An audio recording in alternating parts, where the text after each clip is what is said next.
পদ্মাসনে বসতে হবে। পদ্মাসনে বসার পর নাভি মুঠি বন্ধ করে নাভির দুই পাশে রাখতে হবে। ফুল শ্বাস নেওয়া হলো, শ্বাস নিয়ে ধীরে ধীরে ধীরে ধীরে আপনাকে সামনের দিকে ঝুঁকতে হবে। আমি সাইড থেকে দেখাই। যোগের নিয়ম, ফুল শ্বাস নিয়ে যখন সামনের দিকে ঝোঁকা হয় তখন মেরুদণ্ডকে স্ট্রেট রেখে, মানে এইভাবে বাঁকিয়ে নয়, মেরুদণ্ডকে স্ট্রেট রেখে এবং ধীরে ধীরে শ্বাসকে ছাড়তে ছাড়তে ছাড়তে ছাড়তে সামনের দিকে ঝুঁকতে হয়। এখন শুরুর দিকে আপনি যতটা পারবেন ততটা ঝুঁকবেন ধীরে ধীরে।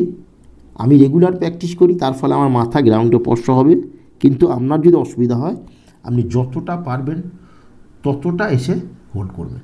এখানে ধীরে ধীরে শ্বাসকে নিতে থাকবেন এবং ধীরে ধীরে শ্বাসকে ছাড়তে থাকবেন।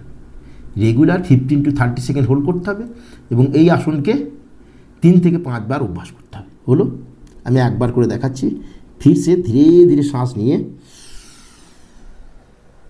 উপরে উঠে আসতে হবে। এটা হলো যোগ মুদ্রাসন।